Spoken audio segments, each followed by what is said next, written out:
E nós voltamos com o Sem Censura, que vai falar agora um pouquinho de música. Bruno, nós temos alguma reação, comentário, pergunta? Temos sim. A Valéria Dias Borges, ela diz, adoro Sem Censura e ela é de Petrópolis. A Mariana Lopes, ela diz, Petrópolis vale a pena a visita. Cidade linda e que respira história. E o Cássio Douglas está gostando muito do assunto, do programa, de tudo. Que ótimo, adorei essa história de falar bem de Petrópolis, Cristina. Vamos falar de música, Adriana. Esse projeto é genial. Então, conta qual é o projeto. Então, a formação de plateia, ela sempre existiu, né? Começa nos Estados Unidos com Leonard Bernstein preocupado com a Filarmônica de Nova York, que aberta apenas para a elite, então querendo aproximar o jovem que gostava dos Beatles, assim, então na década de 50, 60, vem aqui para o Brasil, né? Então, a ideia, isso, né? Então o Teatro Municipal sempre teve, a USB trouxe essa proposta de concerto para a juventude aos domingos e tal, né? Mas o fato apenas de você ter, que ainda existe, né, nos domingos no Teatro Municipal às 11 horas, então fica aberto, mas é muito importante que o público se sinta aproximado do o que vai acontecer, eu não conheço. Eu tenho até uma professora que uma vez dando uma capacitação, ela disse assim, eu não sei como é que eu vou abrir a porta do Teatro Municipal. Falei, mas abrir a porta, né? Mas por quê? Como é que é isso? Então, você percebe como que a pessoa se sente distante daquele espaço cultural. Então, essa proposta da sala de música, que já veio com o Ripper na outra gestão de 2008 a 2013, é que quando também a sala... Está falando do Luiz Carlos Ripper, que estava na... O João Ripper. Guilherme, isso, tá. Que agora saiu que hoje. Que estava na sala Cine Meirelles e que foi para o teatro e acabou. Sai e volta, isso. Serviço público. Então ele trouxe para a sala o projeto Sala de Música e agora, com o Jean-Louis Steuermann, vem de novo esse projeto Sala de Música, que é um projeto de formação de plateia, onde o professor se entusiasma pela ideia, porque a gente está fazendo uma propaganda muito grande, o professor de escola pública... Tanto sempre escola de que nível? Qualquer um. A única que a gente não... Segundo grau. Fundamental...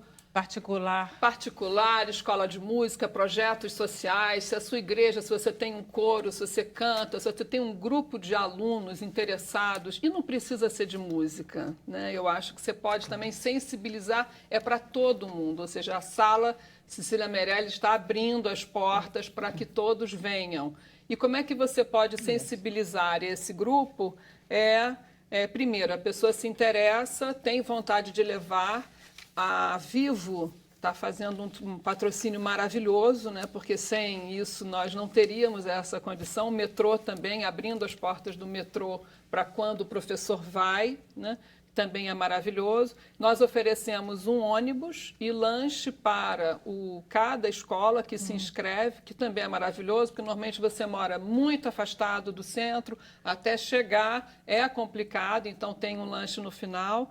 E o professor, quando ele se interessa e ele se inscreve, ele faz parte, um mês antes, de uma capacitação comigo na própria sala, naquela sala Guiomar Novaes, que está linda, linda, linda, linda. A sala está bonita. Está linda. A sala nem se fala, né? E a sala Guiomar Novaes é um espaço menorzinho ali de ensaio, que está maravilhoso. Então, eu trago...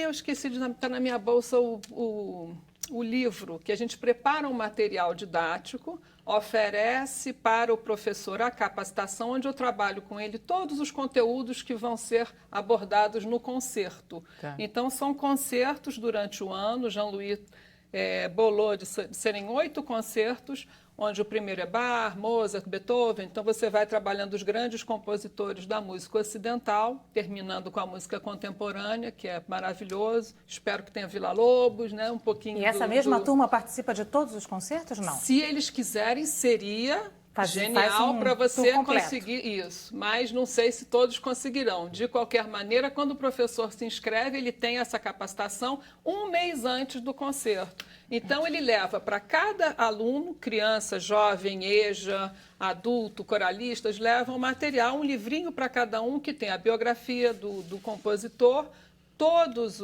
as composições que vão ser apresentadas. Eu faço questão que tenha também a primeira página da partitura, porque eu acho bonito que você compreenda, porque aí na capacitação eu explico, olha, tá vendo aqui que o cantor está caladinho, tem uma pausa, e agora começou o violino, e agora... Então, a gente tem um trabalho todo de escuta, de sensibilização desse grupo que vai ao concerto. E no concerto genial, que aí a gente tem o Guilherme Miranda e a Madá Neri, ela é atriz e ela canta também, então ela vai fazer a intermediação entre os músicos e a plateia, né? Então, além da criança já chegar... Eu falo criança, mas é o jovem. O jovem, né? Quando ele chega. Ah, trouxe. Que bom. Esse é o material didático que a gente fez, né? Então, que tem o concerto. Eu falo um pouquinho da Cecília Meirelles, trago o poema ou isto ou aquilo, e no final do texto... Para Isa. Ah, tá. Então, tem a biografia do Bar.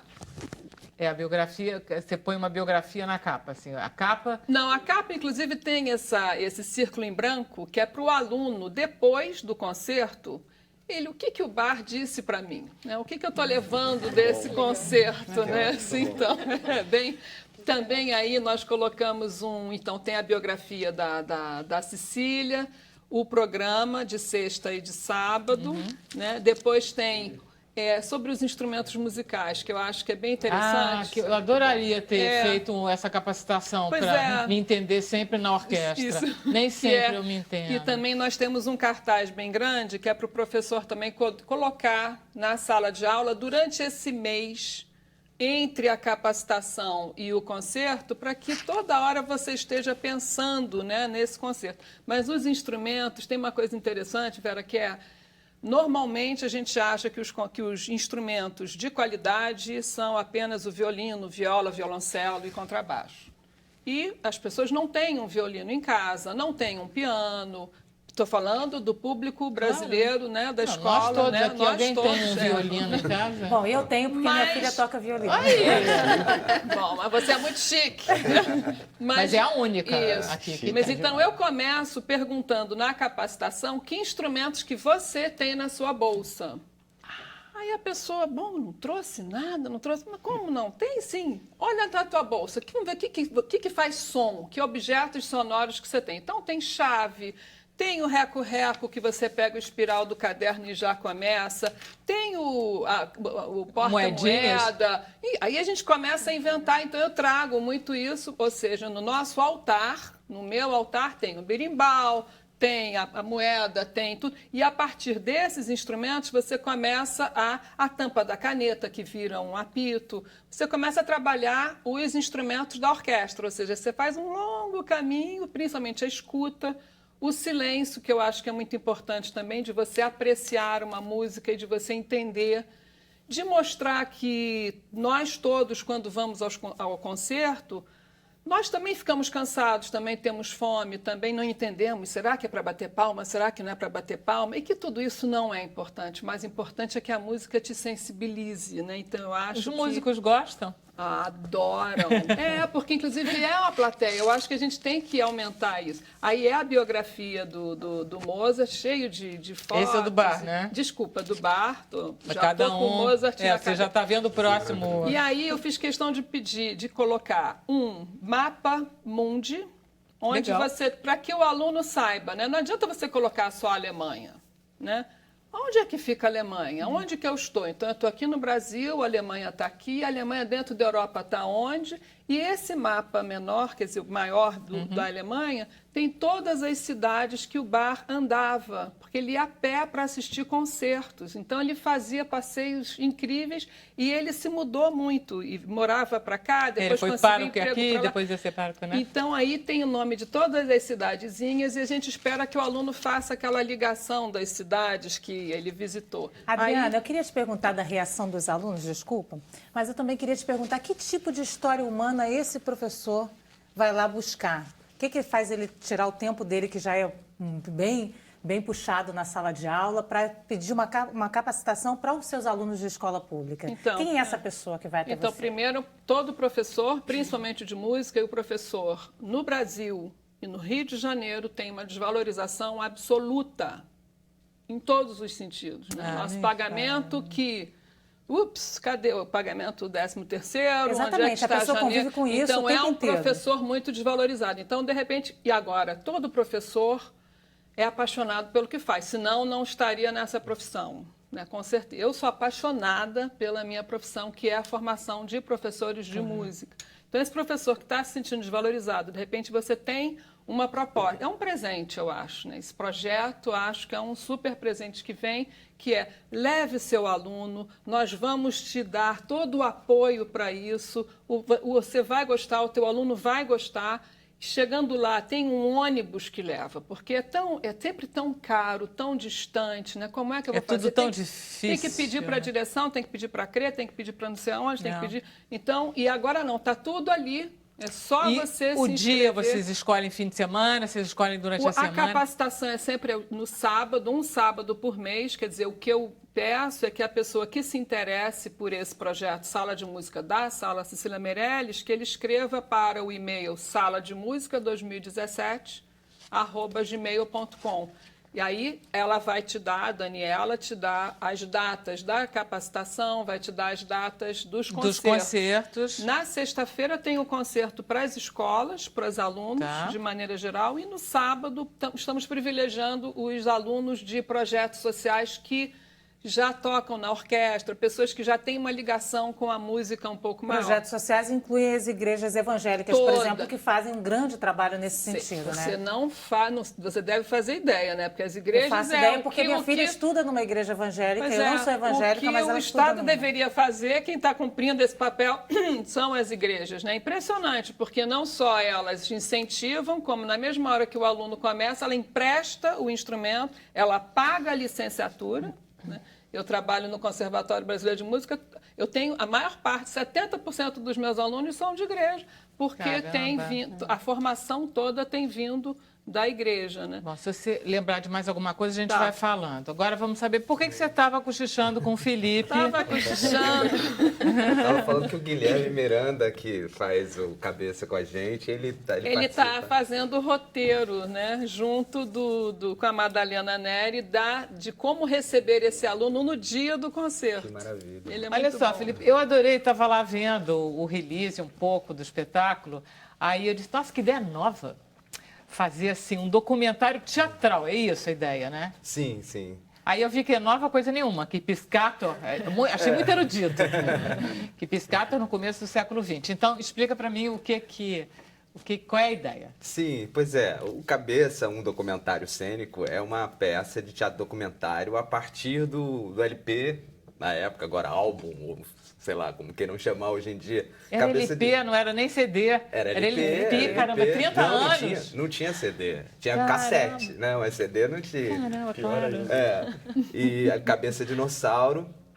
Mas a gente parte das músicas do disco e de histórias pessoais dos atores, que na época eram adolescentes, pré-adolescentes. Tem dois que eram crianças, assim, mas, né? mas Literalmente. eu tinha 30 anos 12. atrás. Eu tinha 12 anos. E a maioria tinha 13, 14, 15. Então, vocês têm lembranças, não, né? é o momento que você está começando a curtir música, né? Assim, entrando na juventude, na vida, né? Na vida adulta, começando a pensar em coisas. Eu comecei a escutar música em 84, assim, e a gente escutava o rádio, em 86, eu estava plenamente no Rock Brasil, assim, então já é muito emocional, assim. Mas essa ideia do documentário cênico, ela vem um pouco de que, agora, recentemente, acho que de uns 5 anos para cá, não sei detectar exatamente, o documentário, o teatro documentário tem tido uma força muito grande na América Latina. Na Argentina, no Chile, no México.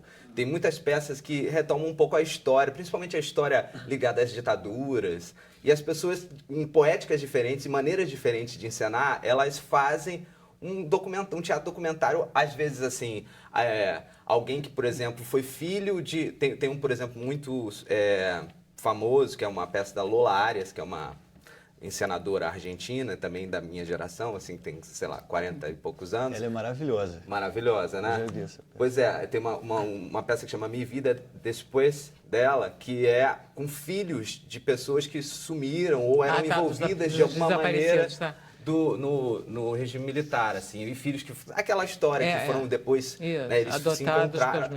Então tem vários, assim, tanto esses como outros que o pai era do exército, por exemplo, sei lá, tem... Então tem essa recriação da história, assim. Então eu acho que é um tipo de teatro que tem um compromisso com a história a partir da obra daqueles artistas ali, assim. Mas essa ideia de pôr... de projetar imagens da época, cada um faz de um jeito. Sim, a poética é bastante diferente, mas vem, assim, o teatro documentário como gênero detectado, assim, na história do teatro, ele vem do Piscator, do início do século XX, assim, era um teatro muito didático e tal, e assim, durante um tempo as pessoas negaram um pouco esse vínculo para não dizer que era um teatro antigo, né, uma coisa que era...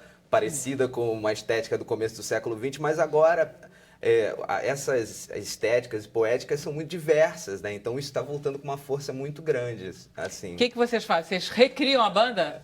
Não, a gente, na verdade, tem uma... Nós somos 8 em cena, como eram 8... Como por acaso? Como eram 8 na época, os Titãs, na época do Cabeça Dinossauro, no começo da banda, né? Mas é quase que uma pista falsa, assim, né? Nós todos tocamos em cena, né? Todos são músicos, então? Viramos, né? Um pouco. O Guilherme, por exemplo, é um que toca muito tudo, assim, mas somos todos atores, na verdade, de formação. Alguns já músicos, já tocavam, né? Já tocam e a maioria tocava alguma... Eu, por exemplo, eu toco baixo, mas eu nunca tinha tocado baixo, de fato. Eu tocava violão em casa, assim. Aprendemos, de fato, é um trabalho de música. Mas vocês tocam pra valer mesmo? Tocamos pra valer. E fica bom? Olha, fomos elogiados pelo Tony Belo, né? Para nosso prazer, assim. Olha só, vamos comprovar isso vendo o VT, hein? Olha só. Vamos lá. Nós somos os filhos da revolução. Nós somos burgueses sem religião. Nós somos Flintstone e a favela da Maré. Nós somos selvagens. Nós somos gritos da multidão. Nós fomos às ruas com cheiro de gasolina e óleo diesel. Nós somos os caras que não mataram Joana d'Arc. Nós somos aqueles que não querem esperar a plebe ajoelhar, esperando a ajuda de Deus. Nós somos o. Nós somos o.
Uau, muito bom. Sensacional. Ô, Felipe, eu vi esse show. Eu era pequena, entrei colada com a minha irmã lá. Olha só. Não podia ter entrado. Mas é um show bem forte mesmo, eu acho. É um show forte. E tinha uma crítica muito grande ao Brasil na época, né? Conta um pouquinho da história desse álbum. Politizado pra caramba. Eu ia falar LP, mas é álbum. Na verdade, então, acho que o que acaba resultando, assim, a peça, obviamente é uma peça que é uma homenagem aos Titãs, é uma celebração aos 30 anos do LP, né, do álbum. Né, que fez ano passado. Então tem um pouco da nossa história, do vínculo dessa minha geração com rock dos anos 80, né, assim, como a gente fala ali naquele trechinho da peça. Agora, ela resulta numa peça que ela fala mais do que tudo, fala menos sobre os Titãs e mais sobre esses 30 anos politicamente no Brasil e no mundo, assim. A partir das histórias pessoais nossas e das letras das canções, a gente vai nesse viés Vocês saem político. daquela época e vêm pra cá? Viemos pra cá. Uau! Também. A gente faz um paralelo A partir porque as Utilizando músicas, as letras das músicas? não, a partir dos temas das letras das músicas. A gente utiliza as letras das músicas porque Polícia, o desafio igreja. o desafio que a gente se propôs foi de tocar elas na íntegra, né? Todas elas na ordem do álbum, do disco, né? E uma das coisas que a gente também quis, foi uma decisão durante o processo, foi de fazer muito próximo dos arranjos originais das músicas, né? Porque eu acho que isso é um disparador de afeto nas Claro, pessoas, pra né? lembrar, As pessoas né? Imediatamente. reconhecem imediatamente, assim, já a partir do arranjo, né? Vocês chegaram a pensar na possibilidade de dublar? Não, Nunca não. foi, né? É porque, na verdade, essa peça, ela é a segunda peça de uma trilogia que chama Trilogia Paramusical, que tem esse viés, um pouco em cima da sua pergunta também, assim, de teatro que tem a música em cena, tocada em cena, mas que não necessariamente é o que hoje a gente reconhece como musical, né? Que acabou ficando vinculado muito a uma coisa de musical da Broadway e tal. Então a gente quer resgatar esse viés político do musical, né? Que teve... Do show, né? Do show, a grupo. primeira peça que a gente fez foi o que chama, né? A gente tá em repertório ainda, estamos fazendo ela, chama Contra o Vento, um musical. Tropicália. Que era sobre a Tropicália e no contexto do Solar da Fossa. E aí, a inspiração estética era os musicais dos anos 60, 70, os musicais do Arena, do Opinião, sabe? Que eles eram musicais com músicas compostas especialmente para aqueles, né? Para as peças, né? Mas e com um viés político forte, assim. Então, no Cabeça, a gente continua com isso, assim, pensando, colocando o rock dos anos 80 nesse lugar de música de protesto, assim, questionando, será que é música de protesto ou não? Sabe, assim, a gente começa até a peça com isso, com entrevistas que a gente fez na rua com pessoas sobre música de protesto, o que vocês se lembram de 86, assim? Ah, vocês gravaram na rua e puseram no espetáculo? Tem um off, assim, enquanto a gente monta o palco, assim. Mas esse álbum é totalmente música de protesto. Totalmente. E não, as músicas têm os títulos, né? Família, polícia, igreja, né? Estado, violência, né? É bem em cima das instituições. Eles escolheram, inclusive, tópicos, né, para criticar, do que eles chamam de maus espíritos, né? O álbum, a inspiração é isso, né? Dos maus espíritos. Da primeira música, né? Que tem uma coisa que era de um ritual lá. Eles contam umas histórias engraçadíssimas. Mas cá entre nós, Felipe, é muito mais bacana falar da própria geração do que uma geração que você não conhece. Você não é da Tropicália, esse deve ter sido um suar. Certamente. Não, assim, a sensação que eu tenho é que da Tropicália é uma geração muito, assim, formadora da minha geração, né? Assim, musicalmente, do pensamento e tal. A gente queria muito falar daquilo e era quase uma homenagem ou prestando assim prestando contas o que essa geração nos deu. Agora, essa com certeza a gente está vestindo a camisa total. Olha só, eu sempre esqueço de perguntar a coisa fundamental, né? Onde está? Onde é? Que dia é?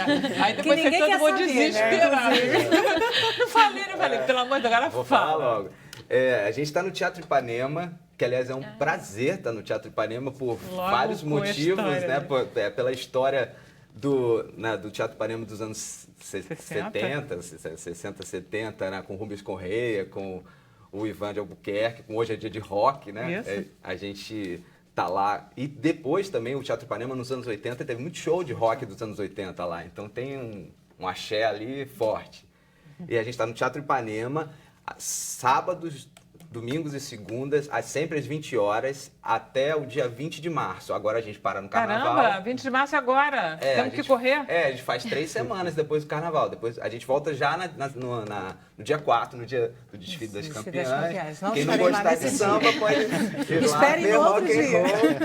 Mas, Felipe, vocês, como é que é a reação do público? É uma reação saudosista de cantar junto? Olha, a gente está muito feliz com o espetáculo e com a reação do público de modo geral. As pessoas a recepção tem sido muito bacana. E uma coisa muito curiosa que tem acontecido é que, assim, as pessoas da nossa geração, ou de um pouco mais, 40, 50 anos, assim, elas têm ido e aí elas voltam com os filhos de 12, 13 Pra mostrar anos, os assim. filhos, olha que fofo. Então é uma coisa muito emocionante. Porque eles assim. ouviram bastante isso, né? Quando eles tinham 30 anos no quarto, Pois né? é. Bem alto, inclusive. A gente tem uma história, a gente teve o prazer de ter a presença do Tony Bellotto e do Charles Gavan, que são os titãs que moram...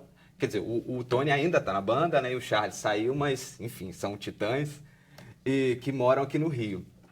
Aí o Charles contou uma história ótima, assim, que ele foi, na primeira vez, assim, meio desavisado, que ele foi participar de um debate com a gente, e ele ficou, assim, adorou o espetáculo, ficou muito sensibilizado, assim, no final estava muito emocionado, ele falou assim, não, vocês têm que avisar, porque a gente já não é garoto, o Branco Melo já tem um negócio lá, uma válvula lá no coração, avisa se ele vier, não sei o quê. Aí ele falou assim, foi a homenagem mais bonita que a gente recebeu desde os primórdios até hoje em dia. Assim. E depois ele contou uma história, aí ele levou a filha dele, que tem duas filhas, uma de 13 e outra de 11. A de 11 ficou muito assim mexida, porque a gente separa, a gente faz o espetáculo em 2 atos, lado A e lado B. A gente chama de lado A e lado B, fazendo 2 lados, então, na verdade. Que lá nem eu logo lipei, né? Obrigada. Tem um intervalo e depois o lado B. Aí no lado A, que tem polícia, estado de violência, igreja, as músicas mais contundentes, assim, a menina ficou muito mexida. Ela falou, nossa, mas o mundo é assim, né? Porque dá uma certa sensação de você falar assim, nossa, 30 anos atrás... Já poderia era ter esse sido negócio, cara. composto ontem, né? Então, imagina uma menina de 11 anos... Mas aí, depois no lado B tem família, igreja, homem primata, tal, e a gente também trabalha de uma maneira um pouco mais, alegre e confessional dos atores, tá. mais leve, tá. assim, um pouco.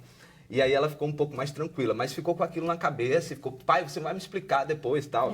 Aí disse que ele foi para casa, ela ficou com aquilo na cabeça, aí ela chegou para ele e falou assim, uns 2 dias depois, com o iPod dela, falou assim, pai, bota o Cabeça de Dinossauro no meu iPod. Aí depois, no outro dia seguinte, ele disse que ele passou lá, ela estava trancada no quarto escutando o disco. Aí ele falando assim, pô, vocês fizeram a minha filha conhecer o meu trabalho. Eu falei, pô, não precisa mais de nada, né? Depois disso. Muito bom, lindo, lindo. Nós vamos para o intervalo e vocês vão ficar no intervalo com notícia agora, que é direto de Brasília, tá? E a gente volta depois.